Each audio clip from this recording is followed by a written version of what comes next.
ये जो कुछ करते हैं कुछ लोगों को छोड़ के बाकी लोग मजबूरी में करते हैं, सरकार इनको आदेश देती है। कल आपकी ताकत बनेगी तो ये अनुशासित होके संवैधानिक तौर पे काम करेंगे। मैं इस मंडल के सभी मंडल के, जिले के, विधानसभा के और गांव में अंतिम वो व्यक्ति जो बाबा साहब अम्बेडकर का झंडा पकड़ के घूम रहा है, उन साथियों को भी बहुत बहुत धन्यवाद देता हूं इस आंदोलन को चलाने के लिए। प्यारे साथियों, आगरा, और जब मैंने कहा कि आगरा से मेरा प्यार है तो उसका कारण भी बहुत बड़ा है। आगरा में बाबा साहब अम्बेडकर ने एक बुद्ध विहार जो चक्की पाट में बना था, वो अपने हाथ से जो है उसका उद्घाटन करने का काम किया था। वो हमारी धरोहर भी यही है और यही बाबा साहब की अस्थियां भी रखी गई है। ये आगरा ऐसे क्रांतिधारा नहीं बना, कई बार खूनी संघर्ष में भी आगरा ने अपनी शक्ति का एहसास कराने का काम किया है। ये आगरा, इसको देश जानता है। मैं अपनी पार्टी के जो सम्मानित राष्ट्रीय कोर कमेटी के नेतागण भाई अमित कसाना जी, भाई सतपाल चौधरी जी जो मेरे साथ चल के आए, मैं उनका भी बहुत बहुत धन्यवाद करता हूं।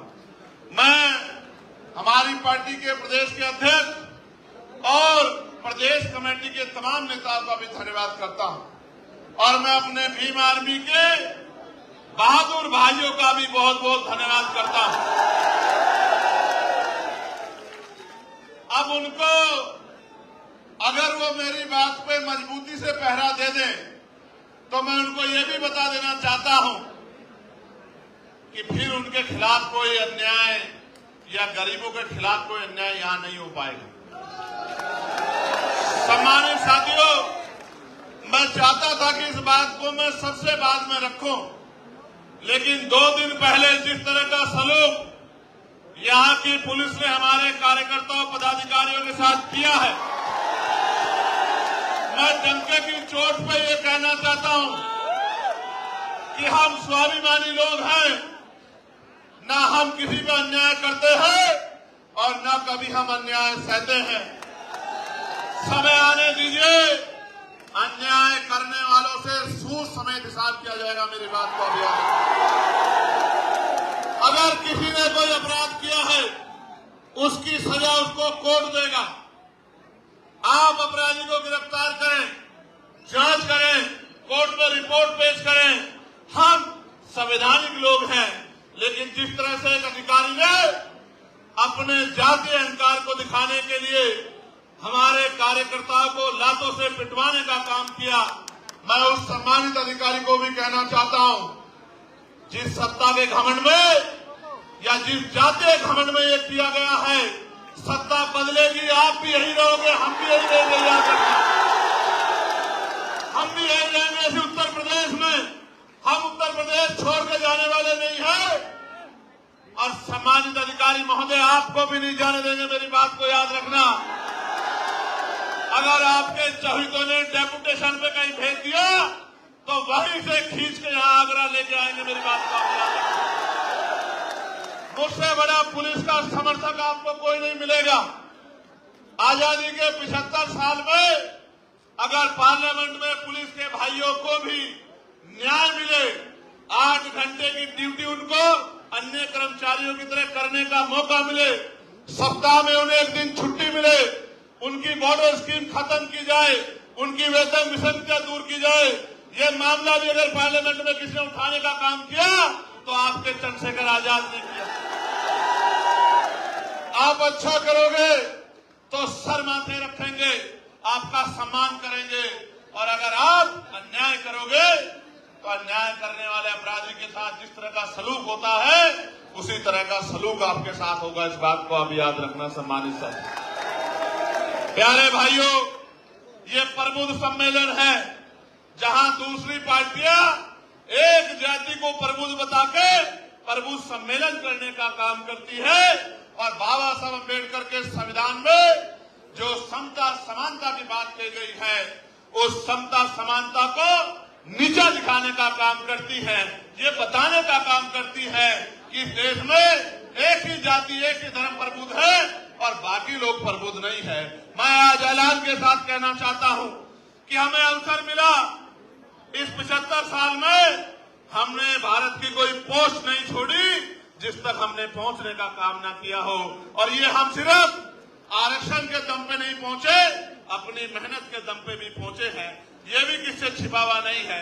हाँ, एक बात तो जरूर है, एक पोस्ट बाकी है जो बाबा साहब अम्बेडकर का भी सपना था, जो मान्यवर काशीराम साहब का भी सपना था। इस देश में भी कमजोर वर्गों का प्राइम मिनिस्टर नहीं बना। मैं आपको बहुत विश्वास से कहता हूं, आगरा का कर्ज लेके कहता हूं, आगरा के भाइयों से वचन दे के कहता हूं कि वो दिन भी आएगा कि जब बाबा साहब अम्बेडकर के विचारों का व्यक्ति प्रधानमंत्री भी बनेगा और देश की कुर्सी में भी बैठेगा। और ये होगा कैसे? ये होगा ऐसे कि देश में लोकशाही है। लोकशाही, लोकतंत्र का मतलब होता है जिनका वोट होगा उनका राज होगा, जिनका वोट होगा उनका राज होगा। यही लोकशाही का पैमाना है। और वो नारा ये है कि जिसकी इतनी संख्या बारी उसकी उतनी हिस्सेदारी। नारा ये है कि वोट हमारा राज तुम्हारा, नहीं चलेगा, नहीं चलेगा। आप और कहीं मत जाओ, हम आगरा पे बात आज करेंगे, आगरा मंडल पे बात करेंगे, आगरा जिले पे आप आज बात करेंगे। यहाँ हमारे पास व्यापारी भी है, यहाँ हमारे पास शिक्षक भी है, यहाँ हमारे पास डॉक्टर भी है, यहाँ हमारे पास इंजीनियर भी है, यहाँ हमारे पास वकील भी है, यहाँ हमारे पास जज भी है। सब कुछ होते हुए भी बाबा साहब ने तो ये कहा था कि जिस समाज में 10 डॉक्टर, 10 इंजीनियर, 10 वकील तैयार हो जाएंगे, उस समाज के अधिकारों को कोई छीन नहीं सकता है। लेकिन आज आप देखो किस तरह आपके अधिकारों को लूटा जा रहा है। छीना नहीं जा रहा है, लूटा जा रहा है, डकैती पड़ रही है आपकी नौकरियों पे, आपके रोजगारों पे, आपके बिजनेस पे, आपके साथ जुल्म जाति अन्याय हो रहा है। आज एक बहुत बड़े सज्जन उम्र में मेरे पास आए, मेरी तस्वीर लेके आए, मेरे सर पे हाथ रखा और एक बहुत बड़ी बात मुझसे कही और ये कहा कि मेरा आशीर्वाद आपके साथ है। मैं आगरा इसलिए भी आया हूं कि मैं आगरा के लोगों को पूछना चाहता हूं, मैंने क्या गलत किया है आगरा के लोगों? मैंने वही काम किया जो मान्यवर साहब काशीराम ने किया। मैंने उनके अलावा कोई गलत काम नहीं किया। बाबा साहब अम्बेडकर ने जब वोट का अधिकार दिलाया तो ये नारा दिया कि आज मैंने रानी का पेट चीर दिया है, राजा बैलेट बॉक्स से तैयार होगा, आपकी वोट से तैयार होगा। और उन्होंने दल बनाया, उन्होंने इंडिपेंडेंट लेबर पार्टी बनाई। जब उससे भी समाज शासन नहीं बना तो उन्होंने शेड्यूल कास्ट फेडरेशन बनाया।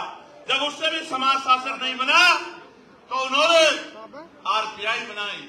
जब आरपीआई बन गई उससे पहले ही बाबा साहब अम्बेडकर हम लोगों को छोड़कर चले गए। आरपीआई बन गई, मान्यवर काशीराम साहब आरपीआई के आंदोलन को आगे बढ़ाना चाहते थे।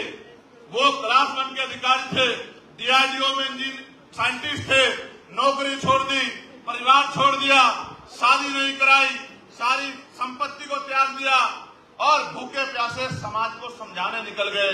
जब वो समाज को समझा रहे थे तो समाज कांग्रेस को वोट देता था, अन्य पार्टियों को वोट देता था। जब काशीराम समझाने जाते थे मान्यवर तो हमारे लोग ये कहते थे कि काशीराम आ गए हैं और हमें शासक बनाने की, हुक्मरान बनाने की बात कर रहे हैं। इन्होंने अपनी तो नौकरी छोड़ दी है और हमारे बच्चों के नौकरी के रास्ते भी बंद करना चाहते थे। साहब ने घर घर जाके समझाया, अपमान भी सहा, तिरस्कार भी सहा, आरोप भी सहे। यही दूसरी पार्टियों के लोग उनको सीआईए का एजेंट कहते थे। तमाम परेशानियां उठाने के बाद उन्होंने अपना लक्ष्य नहीं छोड़ा और जब आरपीआई ने मौका नहीं दिया तो उन्होंने अपनी पार्टी बनाई, अपना संगठन बनाया, समाज की जड़ें पैदा की, घर घर जाके लोगों को जगाया, गिरे पड़े समाज में नेता बनाने का काम किया। और आज उनकी बदौलत उनसे सीख लेके मेरे जैसे लोग, आपके जैसे लोग तैयार होके पिछले आंदोलन में आहुति देना चाहते थे उसी आंदोलन को कामयाब करना चाहते थे, उसी आंदोलन को दिल्ली ले जाना चाहते थे। लेकिन जब उन्होंने दरवाजे बंद कर लिए तो समाज की रक्षा के लिए और महापुरुषों के कारवा को आगे बढ़ाने के लिए, बाबा साहब अम्बेडकर के वोट के अधिकार की रक्षा करने के लिए और जुल्म जाति को रोकने के लिए हमने भी संगठन बनाया, समाज की सेवा की, जेलें काटी, लाठियां खाई, दांत तोड़ दिए गए, रीढ़ की हड्डी तोड़ दी गई, तमाम तरह के जुल्म किए, इनसे भी पेट नहीं भरा तो गोली चलाई गई। आप सबके सहयोग आशीर्वाद से और महापुरुषों के आशीर्वाद से गोली से भी बच गया। फिर संघर्ष करता रहा, जान की परवाह नहीं की, साथियों ने मदद की, एक एक पैसा जुटाया, नगीना में चुनाव लड़के आपकी आवाज को बुलंद करने का काम किया, पार्लियामेंट में आपकी आवाज को उठाने का काम किया। जब मान्यवर काशीराम साहब ने बाबा साहब की बात को आगे बढ़ाने के लिए आरपीआई में मौका न मिलने के बाद बाबा साहब के रास्ते को, बाबा साहब के सपने को, बाबा साहब के संघर्ष को आगे बढ़ाने के लिए जब उन्होंने पार्टी बनाई तो मैंने भी, जब पिछले आंदोलन ने मौका नहीं दिया, तमाम तरह के आरोप लगाए, आपकी रक्षा सुरक्षा के लिए, आपके हक अधिकारों के लिए आजाद समाज पार्टी के रूप के नाम पर दल बना के आपकी शक्ति बनाने का काम किया। और आप ये बताओ, जब व्यापारी भाइयों ने मुझे एक डिमांड भेजी कि भैया टैक्स में छूट होनी चाहिए, तो बताओ आगरा के साथियों, मैंने उस आवाज को उठाने का काम किया है नहीं किया, और आपकी मदद कराने का काम किया नहीं किया। सम्मानित मेरे भाइयों, कह रहा हूं, अभी तो एक आदमी आपका पार्लियामेंट में गया है। अगर आप ताकत बना दोगे आने वाले समय में, तो आगरा के जो जूता व्यापारी हमारे भाई हैं, इनकी एक एक डिमांड को एक ही दिन के अंदर पूरा कराने का काम करूंगा, ये मैं आपको विश्वास कराता हूं। प्यारे भाइयों, जब यहां पर बुद्ध विहार को तोड़ने के लिए रेलवे ने नोटिस दे दिया, आप ये बताओ पार्लियामेंट में उसकी आवाज उठा के वो बुद्ध विहार रुकवाने का काम किया नहीं किया, आप लोग मुझे बताओ। और मैंने मंत्री जी से मिलकर कहा कि आप अभी आगरा को जानते नहीं हो, मैं आगरा को जानता हूं। आगरा के लोगों का जब दिमाग खराब होता है तो आगरा से दिल्ली दूर नहीं है। प्यारे साथियों, याद है ना बाबा साहब ने क्या कहा था? 18 मार्च 1956 को इसी आगरा की धरती पर उन्होंने कहा था कि मुझे मेरे पढ़े लिखे लोगों ने धोखा दिया है। मैं इस समाज को, इस कारवा को जहां तक पहुंचाना चाहता था वहां तक नहीं पहुंचा पाया हूं। और अपने बच्चों से अनुरोध करके कहा कि अगर आप इसको आगे नहीं बढ़ा सकते तो इसको पीछे मत जाने देना मेरे बच्चों। आज आप बताओ, कारवा आगे गया है या पीछे हटा? ईमानदारी से बताओ। नहीं, मैं समझता हूं कि आपको गंभीरता सोचना चाहिए कि कारवा आगे इसलिए नहीं गया कि आज भी जाति धर्म के आधार पर जुर्म जाति अन्याय अत्याचार जारी है, और आज भी हम लोग रोटी रोटी के लिए मोहताज हैं। आज भी हमारी बहनों का अपमान होता है। अभी आपको कुछ दिन पहले याद होगा कि मुझे मथुरा आना पड़ा था। क्यों आना पड़ा था मथुरा, पता है नहीं पता है? लेकिन मैं उस परिवार का भी धन्यवाद दूंगा जिसने मेरी बात को मानकर उन दोनों बच्चों को जो है सम्मान का जीवन दिलाने का काम किया। इसके लिए भी मैं डॉक्टर बाबा साहब अम्बेडकर को धन्यवाद देता हूं, मान्यवर काशीराम साहब को धन्यवाद कि उन्होंने उनके संघर्ष से, उनके रास्ते पे चल के आज समाज में ये प्यार विश्वास तो पैदा हो गया है कि जो बात हमारा भाई कह रहा है हमें उसको मानना चाहिए। मैं जानता हूं कि ये जगह छोटी है और लोग ज्यादा हैं, मैं इस बात को मानता हूं, लेकिन मैं आपके संघर्ष, आपकी ताकत को भी जानता हूं। अगले 30-40 मिनट इसी तरह से डटे रहिए कि लोगों को ये पता लग जाए कि अब समय बदलने वाला है, अब गरीबों के घरों में भी रोशनी पहुंचेगी, अब समय बदलने वाला है। प्यारे साथियों, बाबा साहब ने और कुछ भी कहा था जिसकी तरफ मैं आपका ध्यान आकर्षित करूंगा। 18 मार्च 1956 को उन्होंने कहा, अब मैं बूढ़ा हो चला हूं, बीमार रहता हूं, जहां तक लोगों को जगाना चाहता था ग्रामीण क्षेत्रों तक जगा नहीं पाया हूं। मैं अपने चारों तरफ देखता हूं, एक भी ऐसा नौजवान दिखाई नहीं देता जो इस तंबू का बंबू बनके इस आंदोलन को आगे बढ़ा सके। इसलिए मैं समाज से अपील करता हूं कि समाज आगे निकल के आए और इस आंदोलन को चलाए। तो काशीराम साहब क्या कहते हैं कि मुर्दा लोग मिशन नहीं चलाते और जिंदा लोग मिशन को नहीं रुकने देते। आज मैं आपको एक सच्चाई बताता हूं, क्या और लोगों की तरह मैं किसी दूसरे दल में जाके MP MLA नहीं बन सकता था क्या? बताओ ईमानदारी से, बन सकता था नहीं बन सकता था? लेकिन क्या मैं वहां बाबा साहब अम्बेडकर और मान्यवर काशीराम साहब के विचारों का प्रचार प्रसार कर सकता था क्या भाई? आज तो हर कोई बाबा साहब की बड़ी सी फोटो लगाता है, लगाता है नहीं लगाता है? क्यों लगाता है पता आपको? इसलिए लगाता है कि बाबा साहब के चाहने वाले ज्यादा हैं और आज ये बात घर घर तक पहुंच रही है, इसलिए बड़े बड़े फोटो लगाते हैं। लेकिन क्या बाबा साहब के विचारों पे भी चलते हैं क्या? अगर बाबा साहब के विचारों पे चलते तो महापुरुषों के नाम पे बने जिलों का नाम क्यों बदलते?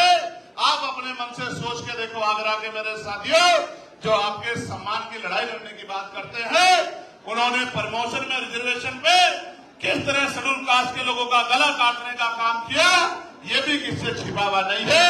ये भी बात आपको याद रखनी चाहिए। सम्मानित साथियों, हम तो भाईचारा बनाने निकले हैं और आप मेरी इस बात पे गौर करना, इस बार जब बाबा साहब अम्बेडकर की जयंती आई थी, उस जयंती पे छुट्टी कराने के लिए पार्लियामेंट में संघर्ष करने का काम किसने किया आप बताओ? किसी और ने किया?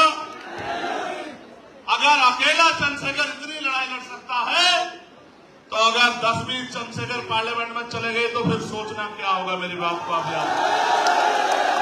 आइए मैं बात आगे बढ़ाता हूं। मुस्लिम समाज के बड़े जिम्मेदार लोग बैठे हैं। अभी मेरठ में एक दरोगा जी ने एक गरीब की ठेली वाले को किस तरह पीटने का काम किया, वो किससे छिपा मानेंगे। और कल अलीगढ़ में क्या हुआ आपने नहीं देखा क्या? ये किसी के हम में अंदर हिम्मत नहीं है बोलने की। बताओ मैं भी अन्याय पर चुप हो जाऊं क्या? बताओ तो आप बताओ, अगर किसी ने अपराध किया है तो उसको कोर्ट सजा देगा, उसको पुलिस सजा देगी, उसको पुलिस गिरफ्तार करके ले जाएगी। क्या भीड़ के हाथ में उसको मारने के लिए छोड़ देना चाहिए? अभी तो आरोप भी तय नहीं हुए, पिछले कितने ऐसे आरोप लगे हैं और बाद में कोर्ट ने उस पूरे आरोप को गलत साबित करके उनको बाइज्जत बरी करने का काम किया है। वो बच्चे अपनी पर्ची दिखा रहे थे। ये जो बड़े बड़े मीट के कारोबारी हैं, आप ये फैक्ट्रियां पता करो कि ये मुसलमानों की है, दलितों की है, पिछड़ों की, आदिवासियों की है या सो कोड अपर कास्ट के लोगों की, ये सारी मीट की फैक्ट्रियां हैं जहां धड़ाधड़ जो है मीट का काम आगे बढ़ रहा है। उन बच्चों को किस तरह मारने का काम किया और ये मारपीट पुलिस की जानकारी में, पुलिस की सुरक्षा में हुई। जब रक्षक अपना काम छोड़ देगा तो फिर खाल उतरनी तो लाजमी है। आज बारातें रोकी जा रही हैं, आज आपके अधिकारों को लूटा जा रहा है। किसान भाइयों को कहा गया कि आपकी आमदनी दोगुना कर देंगे, आपको सब्सिडी देंगे। यूरिया में जो वजन होता था वो कम कर दिया, पैसे बढ़ा दिए, DAP में पैसे बढ़ा दिए और तमाम जगह लाइन लगती है। गर्मी में, सर्दी में, बारिश में किसान परेशान होता है और उनसे कहा गया बिजली के दाम कम करेंगे, कोई दाम कम नहीं करे, बिजली का बिल माफ करेंगे, कोई बिजली का बिल माफ नहीं किया और किसान परेशान है और सुसाइड कर रहा है। और किसानों के हितैषी बताने वाली सरकार चैन से पड़ के सो रही है। नौजवानों से वादा किया कि आपको रोजगार देंगे, आपको स्किल डेवलपमेंट करेंगे, आपको तरक्की देंगे। लेकिन आप ये बताओ, उत्तर प्रदेश में कोई एक भर्ती ऐसी बताओ जिसमें घोटाला ना हुआ हो। भर्ती बाद में आती है, पहले पेपर लीक हो जाता है। हो जाता नहीं हो जाता है? भर्ती बाद में आती है, पेपर लीक हो जाता है। पेपर लीक जहां नहीं होता वहां नकल होती है और नकल से भी बच जाए तो फिर आरक्षण घोटाले होते हैं। जैसे 69,000 शिक्षक भर्ती में हुए हैं कि 20,000 पाल, प्रजापति, कश्यप, बघेल, सैनी, मौर्य, साक्य, कुशवाहा, बिंद, राजभर, केवट, मल्ला, गुर्जर, कुर्मी, यादव, जाट तमाम पिछड़े वर्ग के बच्चों के नौकरी को लूटने का काम इसी उत्तर प्रदेश की सरकार ने किया। प्यारे भाइयों, बहनें सुरक्षित नहीं है। अखबार पढ़ के देखो, आज इस मंच पे बहुत सारी बहनें बैठी हैं। एक बार जरा सामने से हट जाओ। आज इस मंच पे इतनी सारी बहनें बैठी हैं। एक बार मैं बहनों से कहूंगा जरा हाथ ऊपर एक बार खड़ा कर लें। ईमानदारी से बताओ, क्या आज महिलाएं बहनें सुरक्षित है उत्तर प्रदेश में? आज बहनें सुरक्षित नहीं है। अखबार पढ़ लो, रोज किसी बेटी का रेप हत्या होती है, किसी को मार के लटकाया जाता है। आप ये बताओ, ये कैसा सुशासन है जिसमें गरीबों की बच्चा सुरक्षित नहीं है? मैं आज आपसे कह रहा हूं, ऐलान करके कह रहा हूं, डंके की चोट पे कह रहा हूं, एक बार मौका मिलने दो।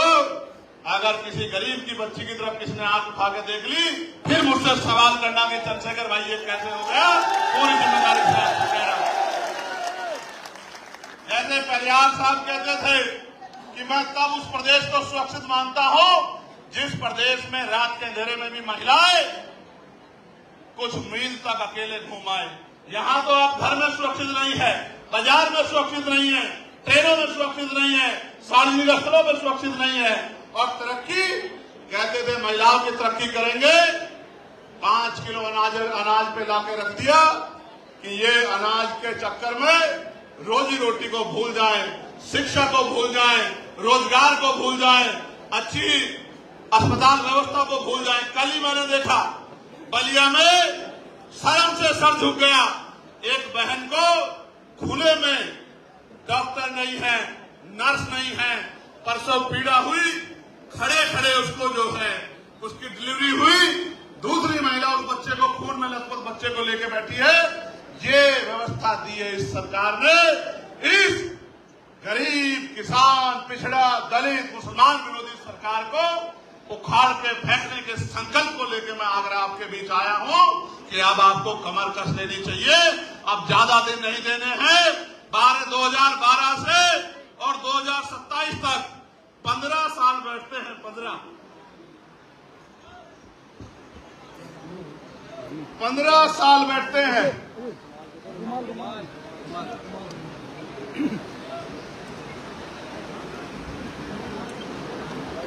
2012 से 27 तक कितने साल बैठते हैं? कितने साल बैठते हैं? राम जी का वनवास भी 14 साल का था। आप तो बाबा साहब के अनुयायी हो और कितने दिन वनवास रखोगे ये सोच लो। 15 साल हो जाएंगे और 15 साल में जिन वर्गों पे सत्ता नहीं होती, ना उनको नौकरी मिलती है, ना रोजगार मिलता है, ना अधिकार मिलते हैं, ना जुल्म जाति उन पर रुकती है। काशीराम साहब कहा करते थे, जिनकी सत्ता नहीं होती उनकी बहन बेटियों पर अत्याचार होता है, उनकी बहन बेटियों पर जुल्म होता है। जिनकी सत्ता नहीं होती उनकी तरक्की के रास्ते रुक जाते हैं। आज आप महसूस करके देखो कि क्या हो रहा है। तमाम निजीकरण हो रहा है, सारी सरकारी नौकरियों को खत्म किया जा रहा है। सरकारी नौकरी खत्म हो जाएगी तो schedule caste, schedule tribe, backward के लोगों को आरक्षण नहीं देना पड़ेगा। सोची समझी साजिश के थ्रू सब कुछ हो रहा है। आज महसूस करके देखो, सरकारी नौकरी मिलती थी तो परिवार सुरक्षित हो जाता है। आगे सरकारी नौकरी नहीं आएगी, फिर क्या करोगे? मेरे वाल्मीकि समाज के भाई तख्तियां उठा के दिखा रहे हैं। आज मजबूरी में 7,000 पे, 9,000 पे, 11,000 पे, 15,000 पे काम लेते हैं। पहले 500 दिन कच्चा रखते हैं, 500 दिन काम करने के बाद संविदा पे लाते हैं और 5-7 साल बाद संघर्ष करा के अगर वो जिंदा बच जाए उन्हीं को पक्का करते हैं। ये जो अन्याय हो रहा है निजीकरण के नाम पे, संविदा के नाम पे, ठेकेदारी के नाम पे, मैं आपको विश्वास दिला के कहता हूं कि सारे संविदा कर्मी भाइयों को पक्का करने का काम करेंगे। और आपके लिए इस कच्ची नौकरी को जो सफाई कर्मचारी काम शेड्यूल कास्ट, शेड्यूल ट्राइब के लोग करते हैं, बैकवर्ड के लोग करते हैं, इस सफाई कर्मचारी की नौकरी को पक्का करने का काम करेंगे। इस बात का मैं आपको विश्वास दिलाता हूं। और मैं तो चाहता हूं कि आप भी इस काम को छोड़ के जो schedule caste schedule tribe backward के लोग करते हैं, छोड़ो आप भी, ये उनको दे दो जो बहुत शुद्ध बनते हैं इस देश में, ये काम उनको दे दो कि वो कर ले। आप लोग डॉक्टर बनो, आप लोग इंजीनियर बनो, आप लोग वकील बनो, आप लोग जज बनो, आप लोग IAS IPS बन के, विधायक सांसद बन के देश की पॉलिसी को चलाने का काम करो और देश के गरीबों को न्याय दिलाने का काम करो। मुस्लिम समाज के भाई बैठे हैं, पिछड़े वर्ग के लोग बैठे हैं, मैं आपसे भी पूछना चाहता हूं, आपको नहीं पता है कि जब सत्ता नहीं होती क्या होता है? देखो, बिजली के दाम कौन तय करता है बताओ? कौन करता होता है? सरकार। पानी के दाम कौन तय करता है? पेट्रोल डीजल के दाम कौन तय करता है? अच्छे स्कूल कहां बनेंगे कौन तय करता है? अच्छे हॉस्पिटल कहां बनेंगे कौन तय करता है? एम्स कहां बनेगा कौन तय करता है? मेडिकल कॉलेज कहां बनेगा कौन तय करता है? यूनिवर्सिटियां कहां बनेगी कौन तय करता है? किस डिपार्टमेंट में वैकेंसी आएगी कौन तय करता है?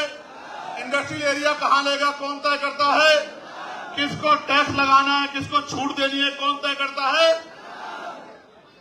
जब सब कुछ सरकार करती है तो आप ये समझो कि पिछले 15 साल से 27 में आप लोग सत्ता से बाहर हो, तो फिर जुल्म ज्यादती नहीं होगी तो आपके साथ क्या होगा? आज मैं आपको विश्वास दिला कहता हूं, आगरा के मेरे भाइयों, व्यापार मंडल के साथियों, भीम नगरी के साथियों, तमाम संगठनों के साथियों, पूरा मुस्लिम समाज आपकी तरफ देख रहा है कि अगर ये शेड्यूल कास्ट के लोग, शेड्यूल ट्राइब के लोग, बैकवर्ड के लोग चंद्रशेखर के साथ, आजाद समाज पार्टी के साथ खड़े हो जाए तो हम बाकी दलों को लात मार के चंद्रशेखर आजाद के साथ जाके खड़े हो जाएंगे।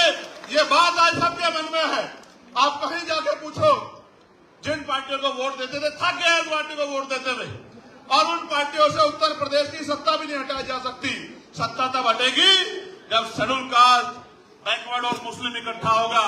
खाली एक जाति के वोट से नहीं हट सकती है।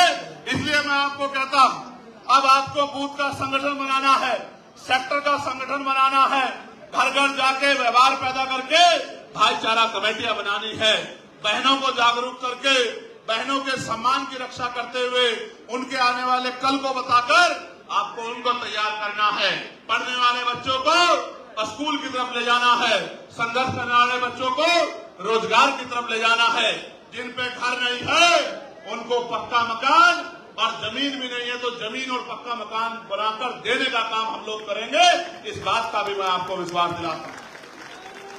3 चीजें हम लोग प्रमुखता से करेंगे। पहली, समान शिक्षा पॉलिसी लागू करेंगे कि राष्ट्रपति या हो मजदूर किसान की संतान, सबको शिक्षा एक समान, एक ही क्लास होगी, एक ही सिलेबस होगा, एक ही टीचर होगा।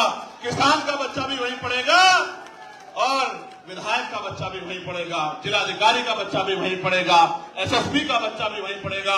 तब आप देखना ये जो प्राइवेट स्कूलों में जेब कटाई हो रही है ये बंद हो जाए। दूसरा, समान हेल्थ पॉलिसी लागू करेंगे। इलाज की कमी के कारण मैंने अपने पिता को खो दिया। उस दिन संकल्प कर लिया कि किसी के पिता को बचाने के लिए जो भी जान लगानी पड़ेगी वो जान लगाने का काम करूंगा। सड़कों पे संघर्ष किया, आवाज उठाने का काम किया, तमाम लड़ाई लड़ने का काम किया। फिर बाद में समझ आया कि बिना सत्ता के पॉसिबल नहीं है। क्यों पॉसिबल नहीं है? इसलिए पॉसिबल नहीं है कि जिनको ये पॉलिसी बनानी है उन्हीं के तो स्कूल हैं, नेताओं के तो स्कूल हैं, नेताओं के तो कॉलेज हैं, नेताओं के तो हॉस्पिटल हैं, तो वो अपना नुकसान क्यों करेंगे?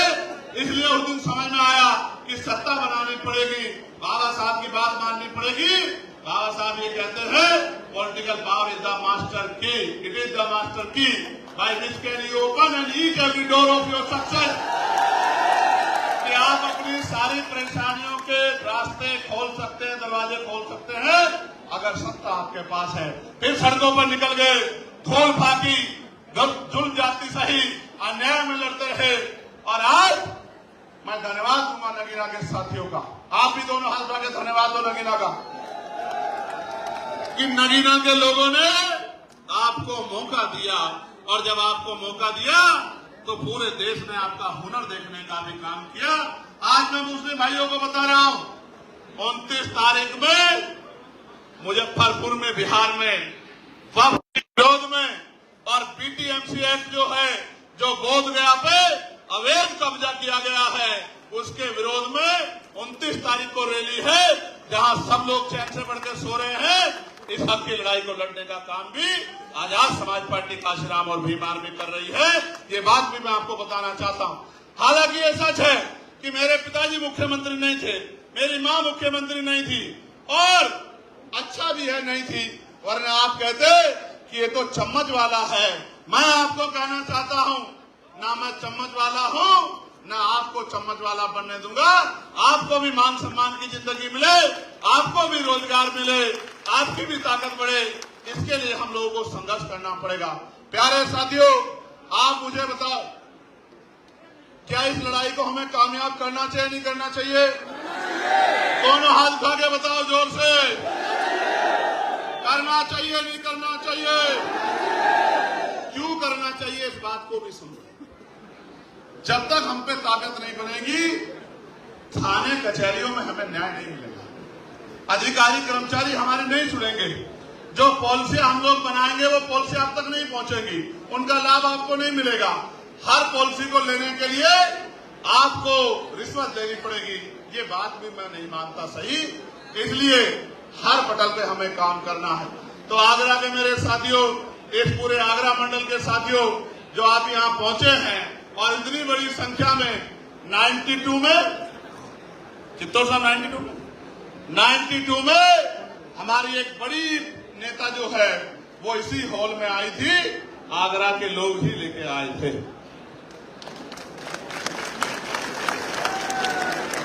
अब उनको आप 92 में इस हॉल में लेके आए, फिर आपने उनको ताकत भी दी। अब मैं आपसे पूछना चाहता हूं, इस हॉल में तो मुझे ले आए हो, ताकत दोगे नहीं दोगे ये भी बताओ। देखो, इस तरह समझो, इस तरह समझो। क्रिकेट देखते हो नहीं देखते हो?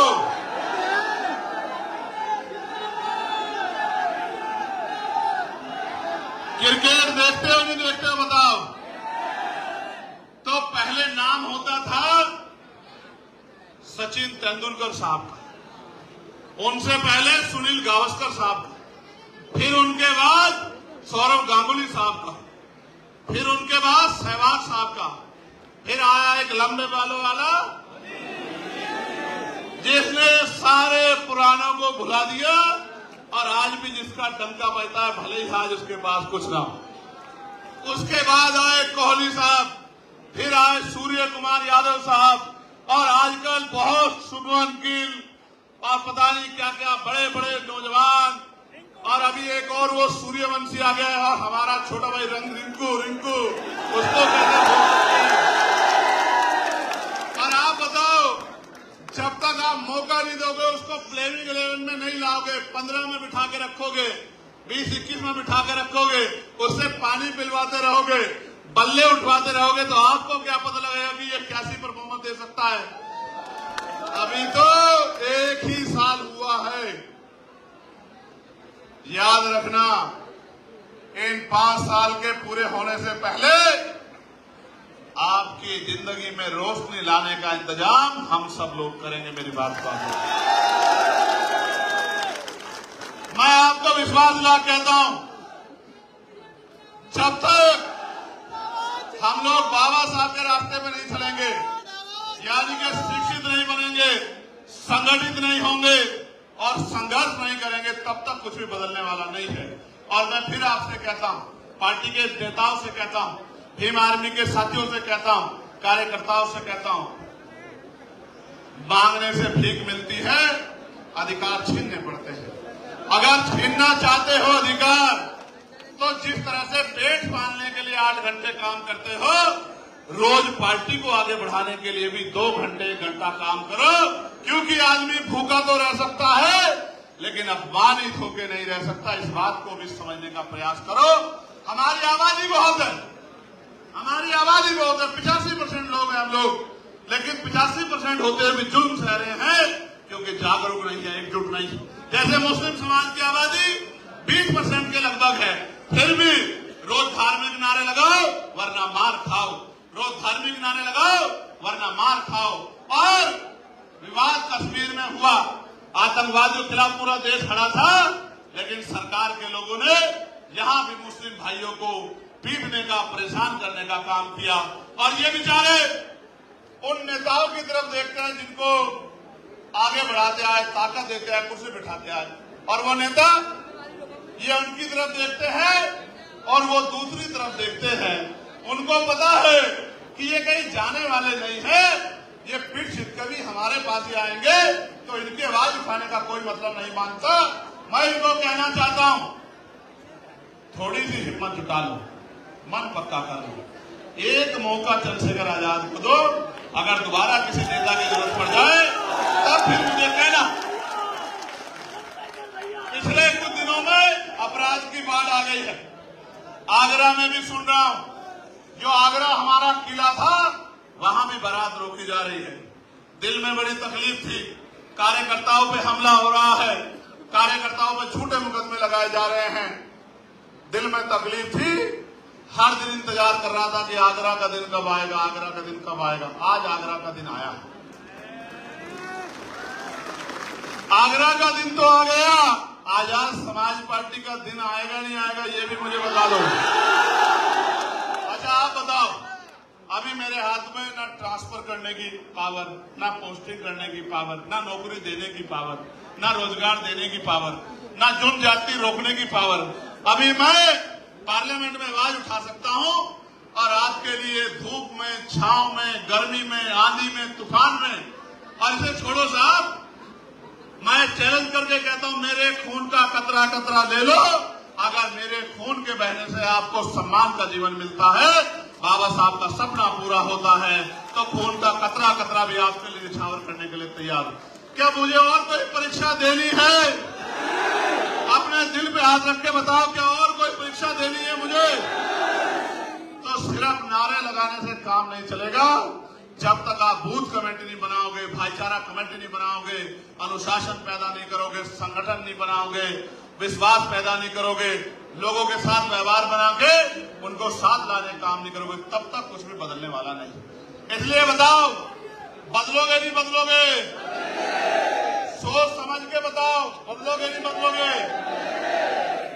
आप सोचो, ना स्कॉलरशिप मिल रही है, ना एजुकेशन मिल रही है, ना अच्छा इलाज मिल रहा है, ना रोजगार मिल रहा है, ना लोन मिल रहा है, ना टैक्स में छूट मिल रही है। मिल रहा है तो एक चीज इस सरकार में, अपमान, अन्याय, जुर्म, जाति, और जो जमीनें हमें मिली थी उन जमीनों को भी लूटने का काम ये सरकार कर रही है। तो इस सरकार का जाना जरूरी है नहीं जरूरी है बताओ? तो सोचो, सरकार चली गई, लेकिन अगर आपकी नहीं बनी तो आपके हिस्से में क्या आया? समझे नहीं समझे? भाई ये फोन इस हाथ में था, अब इस हाथ में चला गया, आपके हिस्से में क्या आया? आप बीच में खड़े हो जाओ दीवार बन के कि ये ताकत इधर से जाएगी तो हमारे पास आएगी, इस बात को दीवार बन के खड़े हो जाओ। सुबह हो शाम, आप चाहे ईंटें उठा रहे हो, भट्टे पे हो, कोलू पे हो, रिक्शा चला रहे हो, कोई छोटी दुकान चला रहे हो, रेडी पटरी पे हो, एक ही बात आपके कान में गूंजनी चाहिए, जो बात आपसे कह के यहां से विदाई लूंगा कि हमें अपनी ताकत 2027 में बनानी है। ये बात आपके कानों में हर समय गूंजनी चाहिए। और 2-3 नारे आपको मेरे साथ लगाने हैं। तैयार हो? ये जो मंच के लोग हैं ये भी तैयार है नहीं तैयार है? हमारी सेना जिंदाबाद, भारतीय सेना जिंदाबाद, हमारे अर्धसैनिक बल जिंदाबाद, हमारे अर्धसैनिक बल जिंदाबाद, देश का किसान जिंदाबाद, देश का मजदूर, देश का नौजवान जिंदाबाद,